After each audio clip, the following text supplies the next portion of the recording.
જય શ્રી કૃષ્ણ અને જય માતાજી. આપ લોકોનું ફરી પાછું સ્વાગત છે સવારની અંદર દેશ અને દુનિયાના અર્થતંત્રની વાતો કરવા માટે.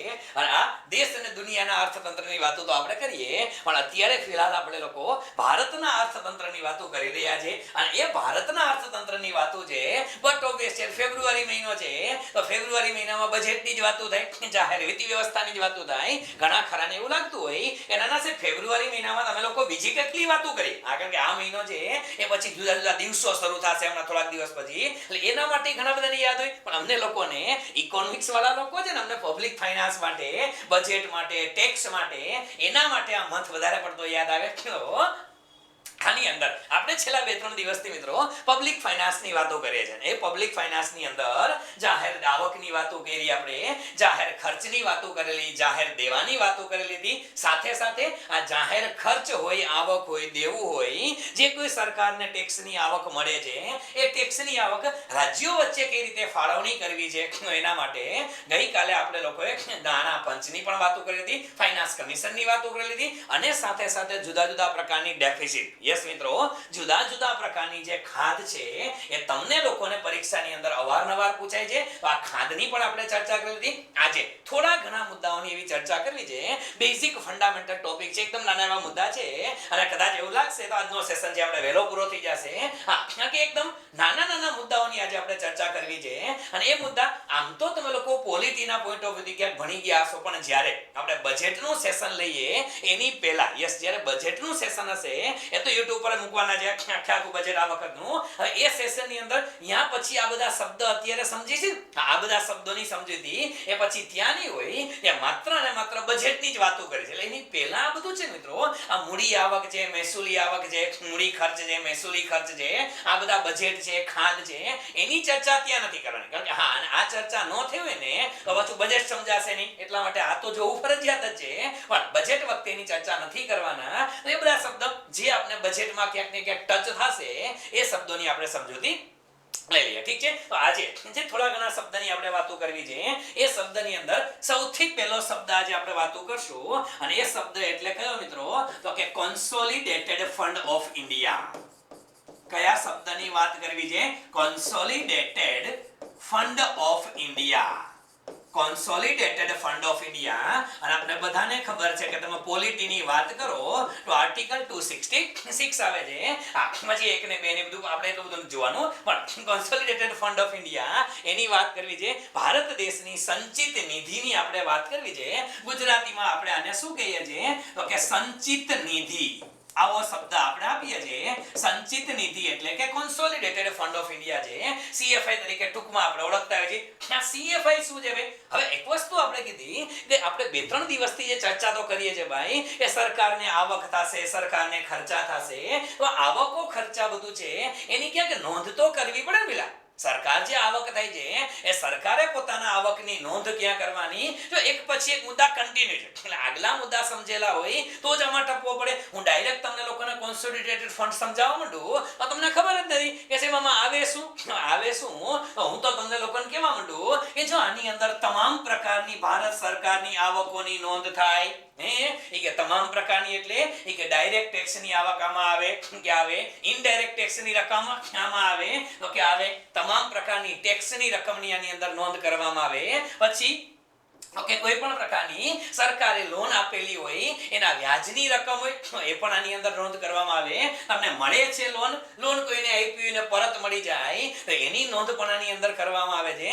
સરકાર દ્વારા કોઈ ટ્રેઝરી બિલ બહાર પાડવામાં આવે એની નોંધ આની અંદર કરવામાં આવે છે. ટૂંકમાં તમામ પ્રકારની આવકો, દેશની અંદર થયેલી તમામ પ્રકારની આવકો જ્યાં નોંધવામાં આવે ને મિત્રો, એ આવકો ક્યાં નોંધવામાં આવે? એ કોન્સોલિડેટેડ ફંડ ઓફ ઇન્ડિયાની અંદર નોંધવામાં આવે છે.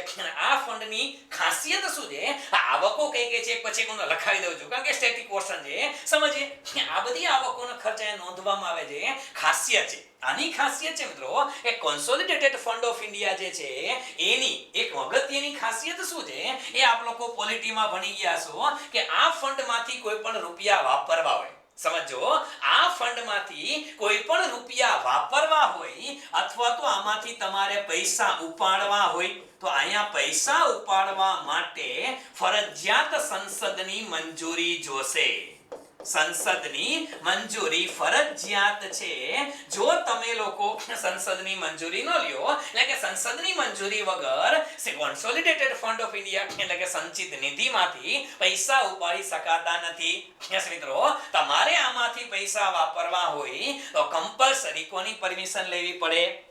સંસદની મંજૂરી લેવી પડે. એટલે પોલિટીના પોઈન્ટ ઓફ વ્યૂથી આવા મુદ્દા તમને ઘણી વખત પૂછાતા હોય છે કે સંસદની મંજૂરી લેવી પડે. પણ એકાદ બે મુદ્દા કહું કે જે ડાયવર્ટ થઈને આવતા હોય છે એ તમને કહું. હવે એક વસ્તુ ક્લિયર છે કે આની અંદર પૈસા જમા તો કરો છો, પણ વાપરવાના શેના માટે? કે વાપરવા માટે સંસદની મંજૂરી લેવાની. શું બધા પૈસા વાપરવા માટે સંસદની મંજૂરી લેવી પડે? ના, બધી જ વખતે સંસદની મંજૂરી ન લેવી પડે. આપણે એક યાદ રાખજો, અમુક પ્રકારના અપવાદ છે. અને એ બધા અપવાદ એટલે કયા? તો કે ફોર એક્ઝામ્પલ પ્રેસિડેન્ટની સેલેરી હોય, સમજો, વાઇસ પ્રેસિડેન્ટની સેલેરી છે, સુપ્રીમ કોર્ટના ચીફ જસ્ટિસની સેલેરી તમારે આપવાની હોય, તમારા ઇલેક્શન કમિશનર છે એને સેલેરી આપવાની હોય, તો આ સેલેરી છે ને એ બધી વસ્તુ ચૂકવવા માટે તમારે પરમિશન લેવાની જરૂર નથી. આવી વસ્તુ ચૂકવવા માટે તમારે પરમિશન લેવાની કોઈ જરૂરિયાત રહેતી નથી. એવી રીતે જુદા જુદા રાજ્યની અંદર જે હાઈકોર્ટ આવેલી છે, હાઈકોર્ટ જે છે એ હાઈકોર્ટના જજનો પગાર જે છે એ પગાર તો ક્યાંથી આવશે એ પણ યાદ રાખ. હાઈકોર્ટ સુપ્રીમ કોર્ટના જજ છે, સુપ્રીમ કોર્ટના જજનો જે પગાર છે, સુપ્રીમ કોર્ટના જજ છે એનો પગાર છે એ તો કેન્દ્રની સંચિત નિધિમાંથી આવશે. હવે જેવી રીતે દેશ માટે સંચિત નિધિ છે, કોન્સોલિડેટેડ ફંડ છે, એવી જ રીતે મિત્રો એક યાદ રાખજો કે દરેક રાજ્ય જે છે, દરેક રાજ્ય હશે ને પેલા, એ દરેક રાજ્ય પણ પોતાનું સંચિત નિધિ ઊભું કરે છે. જેમ સેન્ટર માટે હોય એવું જ એક ફંડ કોના માટે હોય તો કે સેટ માટે હોવાનું છે. અને યાદ રાખવાનું, જો આવા પ્રશ્ન કે આ કોર્નરિંગ મુદ્દા એટલા માટે તમને સમજાવજો, બાકી બેઝિક જે છે એ તો અલિયા તમે પોલિટીની ચોપડીમાંથી વાંચી લીધું હશે અથવા વાંચી લઈ શકશો. પણ મેઇન વસ્તુ શું છે, અમુક મુદ્દા એવા છે કે જે તમને ક્યાંમાં નથી આવતા, એ મુદ્દાની મારે વાતો કરવી છે. એ રાજ્ય જે છે, રાજ્ય આ ખબર છે કે દરેક રાજ્ય છે એનું પોતાનું સંચિત નિધિ હશે હોવાનું. હવે પ્રશ્ન શું થાય, અમુક ટિપિકલ મુદ્દા એવા છે કે સુપ્રીમ કોર્ટ છે ને પેલા, એના જજનો પગાર હોય કે પેન્શન હોય, આ બધું ક્યાંથી ચૂકવાય તો કે કેન્દ્રના સંચિત નિધિમાંથી ચૂકવાય. પણ હવે આ યાદ રાખવાનું છે કે જો હાઈકોર્ટ હોય તો હાઈકોર્ટના જજ જે છે એનો પગાર અને હાઈકોર્ટના જજનું પેન્શન, હાઈકોર્ટના જજનો પગાર અને હાઈકોર્ટના જજનું પેન્શન આ ક્યાંથી ચૂકવાય મને જરાક કહો તો તમે લોકો. યસ, કોમેન્ટ બોક્સ ની અંદર કોમેન્ટ કરો જોઈએ કે હાઈકોર્ટ હોય તો હાઈકોર્ટના જજનો પગાર અને હાઈકોર્ટના જજનું પેન્શન આ ક્યાંથી ચૂકવવામાં આવે? હાઈકોર્ટના જજનો પગાર અને પેન્શન ક્યાંથી ચૂકવાય?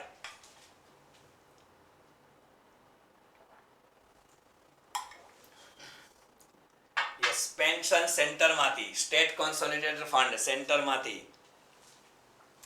યસ, સેલેરી જે છે ને, એક્ઝેક્ટલી જે સેલેરી ચૂકવવામાં આવશે કેમાંથી ચૂકવવામાં આવશે તો કે કેન્દ્રમાંથી. અને જે સેલેરી જે છે એ સેલેરી જે છે હાઈકોર્ટ, એ સેલેરી ચૂકવવામાં આવશે રાજ્યમાંથી, જે તે રાજ્ય સરકારનું જે કોન્સોલિડેટેડ ફંડ છે ને એમાંથી. પણ જે પેન્શનની રકમ છે મિત્રો, એ યાદ રાખજો, પેન્શનની રકમ શેમાંથી? એ કેન્દ્રમાંથી આવે ભાઈ. જે રાજ્ય સરકાર છે એ પગાર ચૂકવી દે હાઈકોર્ટના જજનો, પણ પેન્શન ક્યાંથી ચૂકવાય? એ કેન્દ્રમાંથી ચૂકવાય. જેવા નાના નાના મુદ્દા કે કોર્નરિંગ ક્વેશ્ચનમાં પૂછાયેલા હતા, એટલે અગત્યના જે બેઝિકલી કોન્સોલિડેટેડ ફંડ છે, સંચિત નિધિ છે, એ સંચિત નિધિની અંદર તમામ પ્રકારની આવકો જે છે એ મોટા ભાગની આવકો બધી ક્યાં જશે તો કે કોન્સોલિડેટેડ ફંડની અંદર જશે. અને એ પણ તમને ખબર હોય, વર્તમાનની અંદર આ CFI છે મિત્રો, એ ઘણી વખત લાઇમલાઇટમાં આવેલું છે. એટલે પોલિટીના પોઈન્ટ ઓફ વ્યૂથી તમે જો તો એ પરીક્ષાની અંદરનો સવાલ આવી શકે. શું કામ? તમને બધાને ખબર હશે કે બધા સાંસદોના જે પગાર હતા, એ સાંસદોના પગારના આપને ખબર છે,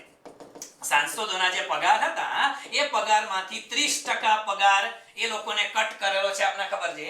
અને જે 30% પગાર ઓછો લેવાનું સંસદોએ સ્વીકાર્યું, એવી રીતે રાષ્ટ્રપતિએ પણ સ્વેચ્છાએ સ્વીકાર્યું, ગવર્નરે સ્વીકાર્યું. યસ, અમે લોકો પણ, કારણ કે રાષ્ટ્રપતિ છે એ તો સંસદના સભ્ય છે યાર. એટલે આ બધાએ પગાર પોતાના એ 30% ખાલી પગાર ભથ્થાને, ખાલી બેઝિક સેલરી ભથ્થા તો લઈ લેવાના છે, પણ ખાલી પગારના 30% રૂપિયા શું કરશે? એ જતી કરશે. અને આવી જે જતી કરેલી રકમ હતી ને મિત્રો, એ ક્યાં જમા કરવામાં આવી હતી? તો કે CFI માં. ક્યાં જમા થઈ હતી? CFI ની અંદર જમા થઈ હતી.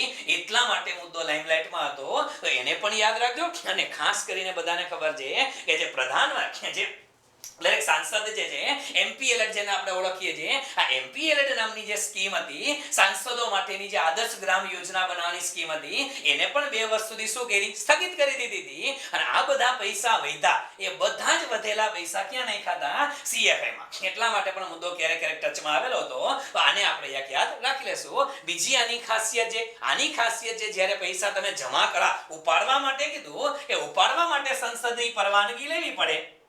આ બધાય સ્પેશિયલ કેસ માટે સંસદની પરવાનગીની જરૂર રહેતી નથી. અને સાથે સાથે બીજી પણ એક ખાસિયત છે. શેની? આ કોન્સોલિડેટેડ ફંડ ઓફ ઇન્ડિયાની બીજી ખાસિયત છે. અને એ ખાસિયત એટલે શું? અહીંયા જે ખર્ચ થશે ને મિત્રો, એ ખર્ચની ખાસિયત છે કે અહીંયા આવક જે છે એ આવક ઉધાર થાય છે. અહીંયા આવક જે થાય ને, એ આવક હંમેશા શું કરવામાં આવે છે? તો કે આવક ઉધાર થાય છે. મોટા ભાગે શું થતું હોય કે કોઈ પણ જગ્યાએ આવક હોય તો આવક જમા થાય. આવક શું થાય? જમા થાય. અને જાવક છે એ ઉધાર થતી હોય. પણ અહીંયા શું છે? આવક ઉધાર થાય છે અને જાવકની રકમ છે ને વેલા, એ જાવકની રકમ જમા થાય છે. આ યાદ રાખજો, આવકની રકમ ઉધાર થાય છે અને જાવકની રકમ શું થાય છે? જમા થાય છે. તો આને પણ એક યાદ રાખી લેશો. નીચે થોડી ઘણી બાબતો છે, બેઝિક ફંડામેન્ટલ છે, એ થોડુંક લખી નાખો એટલે તમને લોકોને મજા આવે વાંચતી વખતે. ફટાફટ ડેશ ટ્રેન લખતા જાજો. ઉપર હેડિંગ તો આપી દીધું, consolidated fund of India. Okay, એની અંદર લખી નાખો કઈ રકમો એની અંદર આવે, કઈ રકમો અંદર આવે. લખી નાખો ફટાફટ કઈ રકમો આવે. ડાયરેક્ટ ટેક્સ અને ઇનડાયરેક્ટ ટેક્સ ની રકમ, ડાયરેક્ટ ટેક્સ અને ઇનડાયરેક્ટ ટેક્સ ની રકમ. ત્યાર પછી લીધેલી લોનની આવક, લીધેલી લોનની આવક, આપેલી લોનના વ્યાજની આવક, આપેલી લોનના વ્યાજની આવક, treasury bill, government security, treasury bill, government security વગેરેની આવક, સરચાર્જ અને સેસની રકમ, સરચાર્જ અને સેસની રકમ. બરાબર, આ બધી વસ્તુ શેમાં આવે? CFI ની અંદર આવે. બીજો એક ડેશ કરીને લખો. આ અકાઉન્ટમાંથી પૈસા ઉપાડવા માટે, આ અકાઉન્ટમાંથી પૈસા ઉપાડવા માટે સંસદની મંજૂરી ફરજિયાત છે. સંસદની મંજૂરી ફરજિયાત છે. નેક્સ્ટ એક ડેશ કરીને લખી નાખો. સ્ટેટિક જીકેના પોર્શન છે આપણે જે ભણ્યા જ. નેક્સ્ટ, આ ખાતામાં આવકો ઉધાર થાય છે, આવકો ઉધાર થાય છે અને ચુકવણીઓ જમા થાય છે. તો બધા કરતા વિરુદ્ધ છે. આવકો ઉધાર થાય છે અને ચુકવણીઓ જમા થાય છે. નેક્સ્ટ, કેન્દ્રની સંચિત નિધિની જેમ, કેન્દ્રની સંચિત નિધિની જેમ દરેક રાજ્યની પણ પોતાની સંચિત નિધિ હોય છે. સંચિત નિધિ હોય છે. નેક્સ્ટ, અમુક અપવાદરૂપ બાબતોમાં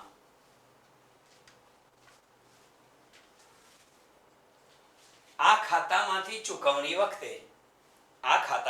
ચૂકવણી વખતે સંસદની પરવાનગી જરૂરી નથી. સંસદની પરવાનગી જરૂરી નથી. જેવા કે પ્રેસિડેન્ટ વાઇસ પ્રેસિડેન્ટની સેલેરી, પ્રેસિડેન્ટ વાઇસ પ્રેસિડેન્ટની સેલેરી,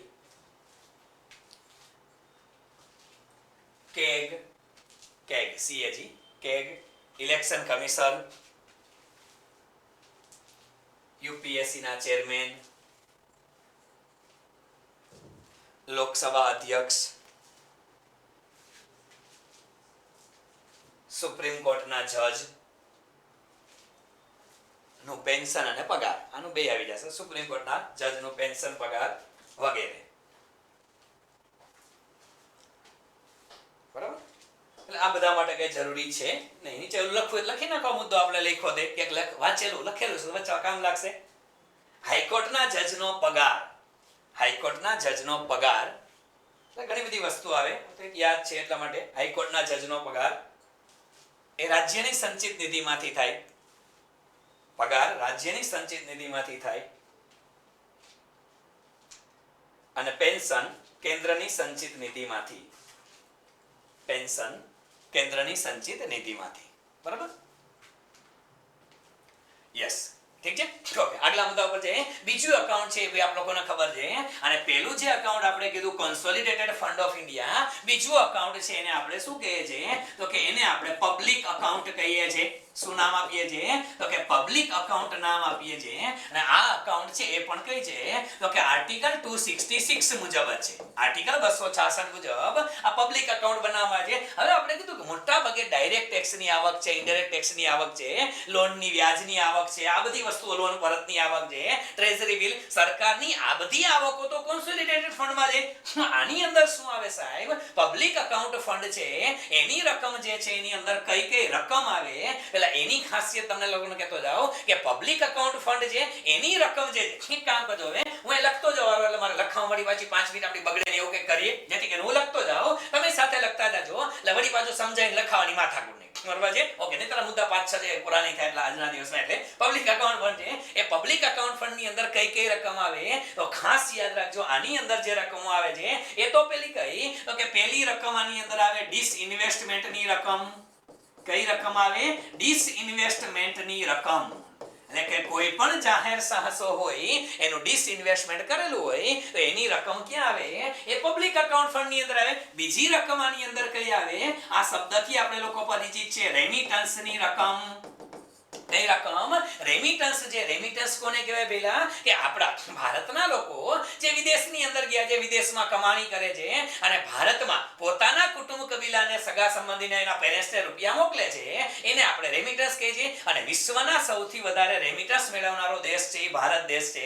આ કે ભારતના ઘણા ખરા લોકો વિદેશમાં ગયા છે કમાણી કરવા અને ત્યાં કમાણી કરી અને ભારતમાં મોકલે છે. એટલે રેમિટન્સની આવક છે. તો રેમિટન્સની આ રકમ પણ ક્યાં આવશે? તો કે પબ્લિક એકાઉન્ટ ની અંદર આવે છે. ત્યાર પછી સાથે સાથે તો કે અગત્યની રકમોની અંદર ક્યાંક લોકો આવા શબ્દ સાંભળેલા હશે કયા? તો કે પેન્શન ફંડ હોય, પ્રોવિડન્ટ ફંડ છે. આ પેન્શન ફંડ છે, પ્રોવિડન્ટ ફંડ ની રકમ હોય તો આ બધી રકમ પણ ક્યાં જમા થશે? એ પબ્લિક એકાઉન્ટ ફંડમાં.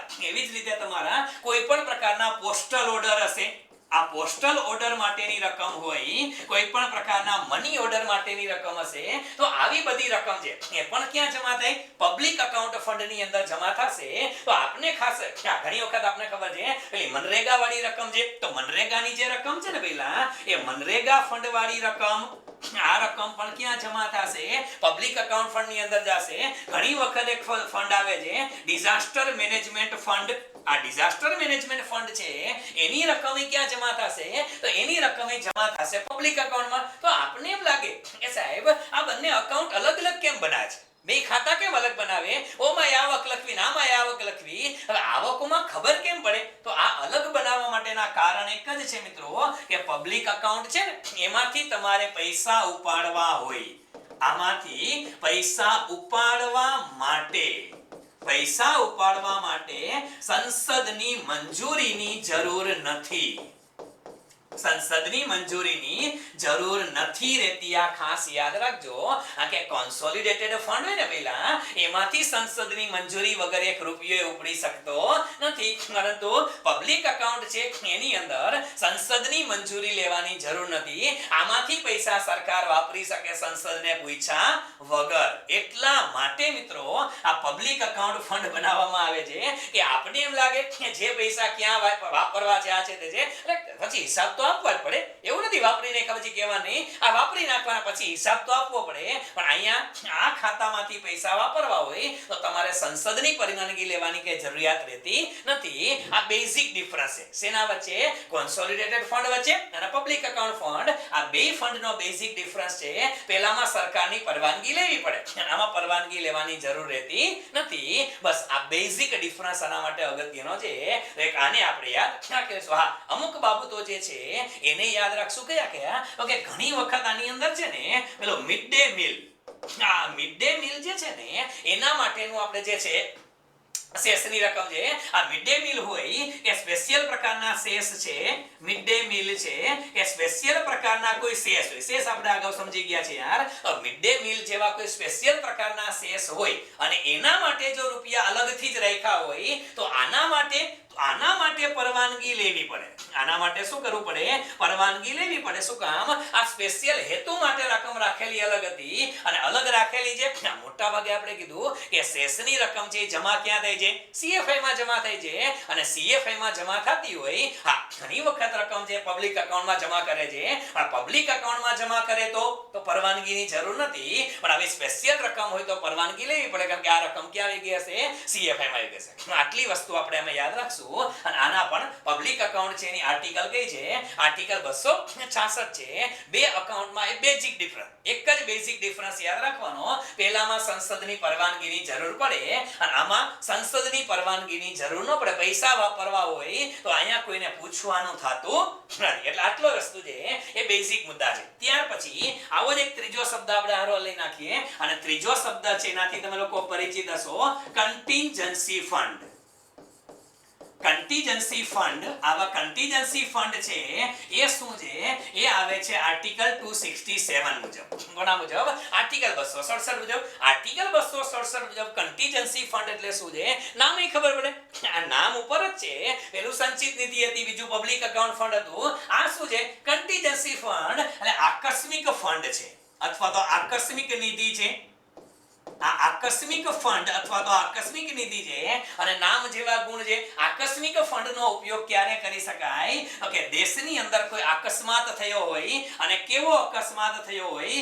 દેશમાં જ્યારે ધરતીકંપ આવે, દેશની અંદર પૂર આવે, દેશની અંદર વાવાઝોડા આવે, આવા સંજોગોની અંદર આગ અકસ્માત મોટા પ્રમાણમાં મોટી ટ્રેજેડી થઈ હોય તો આપણે ખબર છે પૂર આવે, આગ અકસ્માત આવે, આવા સંજોગોની અંદર આપણે ખબર છે આપણે ગુજરાતની અંદર વર્ષો પહેલા મચ્છુ ડેમ જ્યારે તૂટેલો હતો ત્યારે ગુજરાતમાં આ મચ્છુ ડેમની મોરબીની અંદર હોનારત થઈ હતી. આવા જે પ્રકારના કોઈ કિસ્સા બને. ગુજરાતની અંદર આપણે ખબર છે 2001 ની અંદર ભૂકંપ આવેલો હતો 26મી જાન્યુઆરી. તો આ ભૂકંપ જેવી આ પરિસ્થિતિ હોય, પછી સાયક્લોન આવે છે. આવા સંજોગોની અંદર સરકારને એમ લાગે કે નહીં, ઇમરજન્સી પૈસા વાપરવાની જરૂર છે, તો આવા સંજોગોમાં સરકાર ઇમરજન્સીમાં રૂપિયા વાપરી શકે. અને ઇમરજન્સીમાં રૂપિયા વાપરવાના હોય તો બટ ઓબિયસ છે આમાં કોઈની પરવાનગીની તો જરૂર છે જ નહીં. ઇમરજન્સીમાં વાપરવાના છે અને આ ઇમરજન્સીમાં વાપરવા માટે અમુક ફંડની રકમ જે છે, અમુક ફંડની રકમ આઈ થિંક 500 કરોડ રૂપિયા જેવી સમથિંગ છે, એ જે વોટેવર માઈટ બી કે વધઘટ તો 500 કરોડ રૂપિયા જેવી રકમ એ શું રાખવામાં આવે? એ અલગ રાખવામાં આવે છે. શું રાખવામાં આવે છે? અલગ રાખવામાં આવે છે. એ 500 કે 550 કરોડ વોટેવર માઈટ બી સમથિંગ છે. એ રકમ શું કરે છે? એ અલગ રાખે છે. સેના માટે તો આવા ધરતીકંપ આવે, પૂર આવે, વાવાઝોડા આવે, સાયક્લોન આવે, આવા સંજોગોની અંદર એમાંથી પૈસા વાપરી શકાય. એટલા માટે જે અલગ રકમ રાખેલી છે કઈ છે? એ કન્ટિન્જન્સી ફંડ છે. અને આ પૈસા હોય કોની પાસે? આ રકમ છે ને મિત્રો, એ રકમ કોના હસ્તગત હોય? તો કે પ્રેસિડેન્ટના હસ્તગત હશે. કોના હસ્તગત હશે? પ્રેસિડેન્ટના હસ્તગત રકમ રાખવામાં આવે. તો સાહેબ કે પ્રેસિડેન્ટ લખે, ચેક બેક લખવાનું કામ પ્રેસિડેન્ટ કરી દે. રકમ પ્રેસિડેન્ટ હસ્તગત હોય, પણ આનો વહીવટ બધો કોણ કરે? તો આનો વહીવટ બધો છે એ ફાઇનાન્સ સેક્રેટરી કરશે. કોણ કરશે? Finance secretary. આ યાદ રાખજો, ફાઇનાન્સ સેક્રેટરી યાદ રાખજો. એનું કારણ છે આ ફાઇનાન્સ મિનિસ્ટર નો કરે. કોણ કરે? નાના સચિવ જે છે ને આપણા, એ નાના સચિવ દ્વારા વહીવટ કરવામાં આવે. આ કે પ્રેસિડેન્ટ સાહેબ છે એ કે ચેક બુક ભેગી લઈને ન રખડતા કે હાલો બોલો ચેક લખ્યો, એવું ન હોય. વહીવટ બધા હા સત્તા પ્રેસિડેન્ટ પાસે છે, પણ વહીવટ કોણ કરે છે? ફાઇનાન્સ સેક્રેટરી બધો વહીવટ અહીંયા કરે છે. આ વસ્તુ અગત્યની છે. તો આ 3 અકાઉન્ટ જે છે ભારત દેશની અંદર, એ આપણા માટે અગત્યના છે. જે જ્યારે બજેટની ચર્ચા કરશું ત્યારે આ 3 શબ્દો ક્યાંક ને ક્યાંક આપણે ભટકાશે કે રકમ CFA માં જમા થઈ, પબ્લિક અકાઉન્ટમાં જમા થઈ, કન્ટીજન્સી ફંડની રકમ છે. એટલા માટે આ 3 ને આપણે સમજવા જરૂરી છે. બીજી વસ્તુ તમને લોકોને કહી નાખું કે આ 3 ફંડ છે.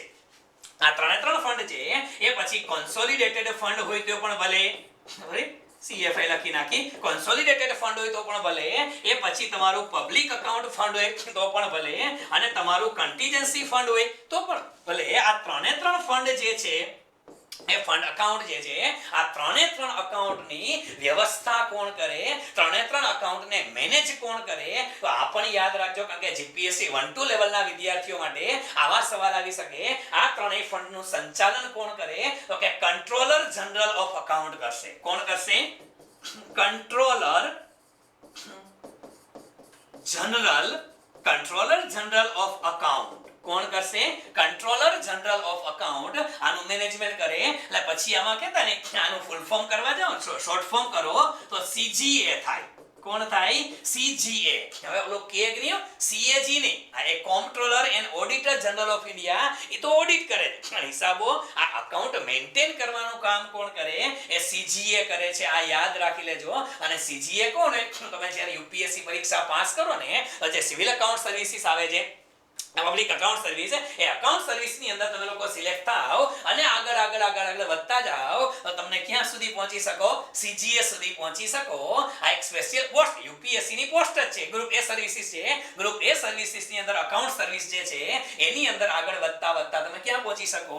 એ CGA સુધી પહોંચી શકો છો. એટલે એ બધું મેનેજ કરે છે. આ પણ થોડીક એક્સ્ટ્રા વસ્તુ તમને ખબર હોવી જોઈએ. શેના માટે? તો કે 3 પ્રકારના ફંડ છે. કયા? કોન્સોલિડેટેડ ફંડ, CFI છે, પબ્લિક અકાઉન્ટ ફંડ છે, અને કન્ટીજન્સી ફંડ છે. આ 3 બેઝિક માહિતી જે છે એ તમને લોકોને ખબર હોવી જોઈએ. બરોબર છે? તો આ બધી વસ્તુ તો આપણે ખબર છે. હવે થોડા ઘણા શબ્દ આપણે બજેટની અંદર બીજા પણ આવે છે. કયા? પહેલા દિવસે તમને ખબર છે કે સંસદ બજેટ સત્ર શરૂ થયું. બજેટ સત્રની અંદર અંદાજે 2 કલાક જેટલું નિર્મલા સીતારામન ભાષણ આપ્યું, વાતો કરી, અને જેવું સંસદની અંદર મની બિલ રજૂ કરવામાં આવ્યું, તમને ખબર છે મિત્રો, જેવું મની બિલ રજૂ કરવામાં આવ્યું, મની બિલ રજૂ થયું અને એવું સંસદનું સત્ર શું કરી નાખ્યું? સ્થગિત કરી નાખ્યું હતું બીજે દિવસે 4 વાગ્યા સુધી. બધાને ખબર છે કે સંસદ જે છે, પાર્લામેન્ટ છે, એને એડજોર્ન કરવામાં આવી હતી. હવે એડજોર્ન એટલે સંસદનું સત્ર સ્થગિત કરી નાખવું. બીજે દિવસે 4 વાગે પાછું ચાલુ થયું. આ શું હતું ભાઈ? હા, પણ એ સત્ર શરૂ થયું તો તમને ખબર હોય છે કે સાહેબ એને મની બિલ રજૂ કર્યું અને ત્યારે સંસદનું સત્ર છે એને સ્થગિત કરી નાખવામાં આવ્યું હતું. તો આ મની બિલ શું ચીજ છે સાહેબ? કે બજેટ આવે તો ક્યાંક ને ક્યાંક ઇકોનોમીના પોઈન્ટ ઓફ વ્યૂથી પણ મની બિલ તમને ખબર હોય છે. પહેલા આ મની બિલ આવે છે પ્યોરલી, હવે જે મુદ્દાની હું વાતો કરીશ મિત્રો એ પ્યોરલી પોલિટીના મુદ્દા છે કે મની બિલ શું છે, પછી ફાઇનાન્સ બિલ શું છે. આમ તો બિલ મેજોરિટી તમે લોકો બિલ જુઓ ને કે સંસદની અંદર જે બિલ આવે છે, આ સંસદમાં જે બિલ આવે છે એ બિલને આમ મોટા ભાગે આપણે વિચાર કરીએ તો 2 પ્રકારના ભાગ પાડી શકાય. પહેલા એક બિલ છે ને એને પબ્લિક બિલ કહેવામાં આવે છે. કેવું બિલ કહેવાય છે? પબ્લિક બિલ કહેવામાં આવે છે. અને બીજું બિલ છે એને કહેવામાં આવે છે પ્રાઇવેટ બિલ, એટલે કે પ્રાઇવેટ મેમ્બર બિલ. એક બિલ કેવું છે? પબ્લિક બિલ છે, અને બીજું કેવું છે? પ્રાઇવેટ મેમ્બર બિલ છે. લગભગ બધાને ખબર હશે કે છે પબ્લિક બિલ કોને કહેવાય? તો કે જ્યારે પબ્લિક બિલ કોને કહેવાય? જ્યારે સંસદના કોઈ મંત્રી દ્વારા, મિનિસ્ટર દ્વારા, આ આપણને ખબર છે, સંસદના કોઈ પણ મિનિસ્ટર દ્વારા જે બિલ રજૂ કરવામાં આવે એને પબ્લિક બિલ કહે છે. અને સંસદના કોઈ સભ્ય દ્વારા, કોઈ અન્ય સભ્ય દ્વારા, માત્ર સભ્ય હોય, સભ્ય દ્વારા જે બિલ રજૂ કરવામાં આવે એને આપણે શું કહીએ છીએ? એને પ્રાઇવેટ મેમ્બર બિલ. આ સાદો સમજૂતી છે આટલી આપણા માટે ઇનફ છે કે પબ્લિક બિલ કોને કહેવાય અને પ્રાઇવેટ મેમ્બર બિલ કોને કહેવાય. તો કે પીઆઈ જેવી પરીક્ષાની અંદર આમાંય પ્રશ્ન પૂછે છે public member bill private member બિલના પ્રશ્ન આવે છે. હમણાં તાજેતરમાં હતો એટલે સ્ટેટ પીસીએસ ની અંદર આવા પ્રશ્ન કોમન થઈ ગયા છે એટલે થોડા ઘણા જોતા જવાના. પણ આપણે ઇકોનોમીના પોઈન્ટ ઓફ વ્યૂમાં બજેટના પોઈન્ટ ઓફ વ્યૂથી જોવાનું છે એટલે બહુ ટૂંકમાં આપણે સમજશું બરાબર છે. હવે પબ્લિક બિલ છે અને પ્રાઇવેટ બિલ હોય એ ભઈલા પબ્લિક હોય તોય ભલે અને પ્રાઇવેટ બિલ હોય તો ભલે જે બિલ છે ને એને આમ જોવા જાવ ને તો 4 ભાગમાં વેચે છે. એ પછી ચાહે પબ્લિક બિલ હોય તો પણ ભલે અને એ ચાહે પ્રાઇવેટ બિલ હોય તો પણ ભલે એને જુદા જુદા 4 ભાગની અંદર વેચવામાં આવે છે. અને એ 4 ભાગ એટલે કયા કયા તો આપણે એમાંથી 4 ભાગ નથી સમજવાના. આપણા માટે બજેટના પોઈન્ટ ઓફ વ્યૂથી છે બે અગત્યના બિલ છે અને અમે બે જ અગત્યના છે. કયા કયા? પહેલું બિલ છે એને કહેવામાં આવે છે ઓર્ડિનરી બિલ. કયું બિલ કહેવામાં આવે છે? પહેલું બિલ છે એને કહેવામાં આવે છે ઓર્ડિનરી બિલ. એટલે સંસદની અંદર 4 બિલ મુખ્ય છે. પહેલું ઓર્ડિનરી બિલ છે. બીજું બિલ છે એને કહેવામાં આવે છે મની બિલ. કયું બિલ કહેવામાં આવે છે? મની બિલ કહેવામાં આવે છે. ગુજરાતીમાં તમે એને ધન વિધેયક આવો શબ્દ આપો છો એટલા માટે આ સામાન્ય બિલ છે, આ ધન વિધેયક છે. પછી તમે લોકો ત્રીજું બિલ આવે છે ને ભઈલા એને તમે લોકો કહો છો ફાઇનાન્સ બિલ. કયું બિલ કહીએ છીએ આપણે? Finance bill. હાલ આને ગુજરાતીમાં કહેવાય છે વિત્ત વિધેયક. શું કહીએ છીએ આપણે? વિત્ત વિધેયક કહીએ છીએ. આ ફાઇનાન્સ બિલ છે અને ત્રીજું બિલ છે કયું છે તો કે કોન્સ્ટિટ્યુશનલ એમેન્ડમેન્ટ બિલ છે. કયું છે? Constitutional amendment bill. Constitutional amendment bill આ ચોથું બિલ છે. આ 4 બિલ મેઇન છે. ચલો સંસદની અંદર 4 બિલ મોટા. હા બિલને આમ જુઓ તો બે ભાગમાં વેચવાના પબ્લિક અને પ્રાઇવેટ. પણ પબ્લિક અને પ્રાઇવેટ બે કરી નાખો તો એક બિલ ટોટલ કેટલા છે? 4 બિલ છે. એક બિલ છે ઓર્ડિનરી બિલ સામાન્ય બિલ જે છે, પછી મની બિલ આવે, ફાઇનાન્સ બિલ આવે અને કોન્સ્ટિટ્યુશનલ એમેન્ડમેન્ટ બિલ આવે. આમાંથી આપણે લોકોએ બજેટમાં બે બિલ ખાસ સમજવાના થાય અને એ બે તમને ખબર પણ હોવી જોઈએ કયા કયા બિલ છે. આમ તો મેજર આ બે જ બિલ છે પરીક્ષાની અંદર પૂછાય છે. એક છે મની બિલ અને બીજું ફાઇનાન્સ બિલ. એક મની બિલ છે અને બીજું ફાઇનાન્સ બિલ છે. સેવી કે મની બિલ એટલે શું અને ફાઇનાન્સ બિલ એટલે શું? પેલા એ તો કયો આપને ખબર છે સંસદની અંદર એગ્રીકલ્ચર બિલ ન થયા. એગ્રીકલ્ચર બિલ જે ખરડો આપણે મૂકીએ છીએ હવે રજૂ કર્યો કે એગ્રીકલ્ચરમાં આટલા સુધારા કરવા છે. બિલ પસાર થઈ ગયું, સંસદમાં ગયું, લોકસભામાં ગયું, રાજ્યસભામાં ગયું અને રાષ્ટ્રપતિએ મંજૂરી આપી દીધી. હવે આ કાયદો એક વસ્તુ યાદ રાખજો કોઈ પણ પ્રકારના બિલ જે છે ખરડા છે એ પહેલા ક્યાં છે? સંસદની અંદર જાય. સંસદની અંદર જાય રાજ્યસભામાં, લોકસભાની અંદર અને પછી રાષ્ટ્રપતિ જ્યારે એની ઉપર મોહર મારે, સિક્કો મારી દે, જ્યાં સુધી રાષ્ટ્રપતિ સિક્કો ન મારે ત્યાં સુધી કોઈ પણ બિલ છે એ કાયદો ના બને. કોઈ પણ બિલ છે એને કાયદો બનવા માટે જરૂર છે ની છે તો કે રાષ્ટ્રપતિની મોહર લાગવી છે. અને આ રાષ્ટ્રપતિની મોહર મારવા માટે બિલ સંસદમાં રજૂ થાય. તો બિલ જે છે એમાં બે બિલ છે ને એ ખાસ અગત્યના છે. આપણે સમજવાના બે અગત્યના છે. એક મની બિલ છે અને બીજું ફાઇનાન્સ બિલ છે. સાહેબ આ બે બિલ છે પરીક્ષામાં અવારનવાર પ્રશ્ન પૂછાય છે કે સાહેબ પહેલા તો મની બિલ કોને કહેવાય અને ફાઇનાન્સ બિલ કોને કહેવાય ઈ જરાક પ્રકાશ પાડો. તો આપણે એનો પ્રકાશ પાડીએ કે ભાઈ કોઈ પણ બિલ છે. હવે એના માટે થોડી ઘણી વસ્તુઓ તમને બેઝિક આગળની સ્લાઇડમાં કહેતો જાઉં કે ભાઈ કોઈ પણ બિલ છે એ મની બિલ છે કે ફાઇનાન્સ બિલ છે. સમજો હા કે રૂપિયાની લેતી દેતીના બિલ આવે એ બેયમાં આવે. મની બિલમાં પણ આવે અને ફાઇનાન્સ બિલમાં પણ આવે કે જ્યારે નાણાકીય લેતી દેતી થતી હોય, આર્થિક ખર્ચની વાતો થતી હોય, આર્થિક આવકની વાતો થતી હોય, બે બિલની અંદર આવે છે. પણ ખાસ યાદ રાખો કે કોઈ પણ બિલ આ યાદ રાખજો અને સાથે નોંધ પણ કરતા જાજો કે કોઈ પણ બિલ એ મની બિલ છે કે ફાઇનાન્સ બિલ છે એમાં મની બિલ ને નક્કી આપણે પહેલા મની બિલની વાત કરી નાખી કે કોઈ પણ બિલ મની બિલ છે કે કેમ, કયો મની બિલ છે કે કેમ તે નક્કી કરવાની ફાઇનલ સત્તા કોની પાસે છે તો કે લોકસભાના અધ્યક્ષ પાસે. કોની પાસે? લોકસભાના અધ્યક્ષ પાસે છે. આની સત્તા કોની પાસે છે?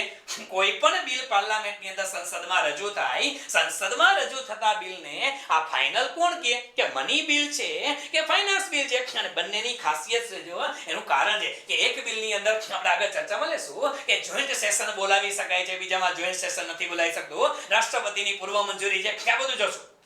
પણ ડિફરન્સ એટલા માટે બે બિલ અલગ અલગ છે. What I mean to say કે કોઈ પણ બિલ મની બિલ છે કે કેમ એ ફાઇનલ કોણ કરે? એ લોકસભાના અધ્યક્ષ નક્કી કરે. હવે પ્રશ્ન થાય સેવી કહેતો તો લોકસભાના અધ્યક્ષ છે એ પોતાની રીતે નક્કી કરે? ના, અલા એમનું થોડું નક્કી કરાય. લોકસભાના અધ્યક્ષ એમ કહી દે હાલો મની બિલ તો કે મની બિલ, ના કે ફાઇનાન્સ બિલ તો કે ફાઇનાન્સ બિલ. એવું ન હોય. લોકસભાના અધ્યક્ષ છે એ કોના આધારે નક્કી કરે? એના માટેના પણ આધાર આપેલા છે. શું આપેલા છે? કોઈ પણ બિલ મની બિલ હોય તો એના માટેના આધાર છે. આધાર છે ને આમ જુઓ તો ટોટલ આપ્યા છે 7. કોઈ પણ કોન્સ્ટિટ્યુશનની કોઈ પણ ચોપડી વાંચો તો એની અંદર 7 આધાર આપેલા છે. હું તમને 3 શબ્દની અંદર સમજાવી દઉં એટલે ઓટોમેટિક ખબર પડી જાય. આ 3 જ શબ્દ કોઈ પણ બિલ મની બિલ છે કે કેમ એ નક્કી કરવા માટે, કોઈ પણ બિલ મની બિલ છે કે કેમ એ નક્કી કરવા માટેના જે આધાર આપેલા છે એ આધાર કયા કયા છે? એની અંદર પહેલો આધાર છે કે જે બિલની અંદર સમજો, જે બિલની અંદર કરવેરામાં વધારો કરવાની વાત હોય, કરવેરામાં વધારો કરવાની વાત હોય કા પછી કરવેરામાં ઘટાડો કરવાની વાત હોય અને કા કોઈ કરવેરા બંધ કરવાની વાત હોય. યાદ રાખજો કે જ્યારે બિલ રજૂ કરવામાં આવે, માની લ્યો કે આ બિલ છે આ મૂકવામાં આવ્યું અને આ બિલની અંદર મેં લખેલું હોય કે આપણે કરવેરામાં વધારો કરવો છે, આ બિલમાં એવું લખેલું હોય કે આ ટેક્સમાં ઘટાડો કરવો છે, ત્યાર પછી આ ટેક્સ છે એ કાઢી નાખવો છે. એટલે આ ટેક્સેશનને લગતા કોઈ પણ પ્રકારના બિલ હોય ને એ બધા બિલ શેમાં આવે? મની બિલની અંદર આવે. શેમાં આવે? મની બિલની અંદર આવે. આ વસ્તુ અગત્યની છે અને આ વસ્તુ અગત્યની છે. આ હું નથી કહેતો, આ ભારતનું બંધારણ કહે છે યાર કે આ બધી વસ્તુ કરવેરા હોય, કરવેરામાં વધારો કરો એટલે કે ભાઈ કોઈ ટેક્સ છે, માની લ્યો કે કોઈ વસ્તુ જે જીએસટી ના સ્લેબ ની અંદર આવે છે 5% માં તો 12% લઈ જાય, 12 વાળાના 18 માં લઈ જાય, 28 વાળાના 18 માં લઈ જાવ. આ બધું નક્કી કરવાનું છે. ઇન્કમ ટેક્સ ના સ્લેબ ની અંદર વધઘટ કરવાની વાત છે. તો આ બધું સેવા અને કોઈ ટેક્સ છે આપણે કીધું ભૂતકાળની અંદર ગિફ્ટ ટેક્સ હતા, વેલ્થ ટેક્સ હતા, આ ક્યારેક બંધ કરી નાખે છે. આ બધું છે. તો આવા શબ્દો કોઈ જોઈ જાય તો પેલું તો શું કામ કરવાનું? લોકસભાના અધ્યક્ષ એને પાસે લખેલું ન હોય એ ચોખવટ કરી દો. લોકસભાના અધ્યક્ષ પાસે એવા બિલ આવે, આ ઢગલા પીડાય. બિલ ના શું હોય? આવા ઢગલા હોય. એટલે વારાફરતી શું કરવાનું? એક બિલ મારે ઉપાડવાનું. ઓકે, આમાં કરવેરાની વાતો છે ઈ કે હા છે, ઓકે જવા દયો. શેમાં જવા દયો એને? ઈ કે એને મની બિલમાં જવા દયો. બીજું બિલ છે, આ શરતો જોય પછી નક્કી થાય. આમાં લખેલું ન હોય પેલા, આ બિલમાં લખેલું ન હોય કે આ મની બિલ છે કે ફાઇનાન્સ બિલ છે. આ ખાલી બિલ જ હોય. આ નક્કી કરવાનું છે લોકસભાના અધ્યક્ષે. અને લોકસભાનો અધ્યક્ષ કઈ રીતે નક્કી કરે? એક તો કરવેરામાં વધારો ઘટાડો હોય. આવી બાબતો જે છે એ તમને શેમાં આવશે? એને મની બિલની મોહર મારી દે અને કહી દે હાલો આ મની બિલ છે, અલગ રાખી દયો. બીજી શરત છે કે કોઈ પણ રકમની ઉછીની લોન લેવા માટે, બીજો મુદ્દો છે કે કોઈ પણ પ્રકારની લોન લેવાની વાત હોય. શેની વાત હોય?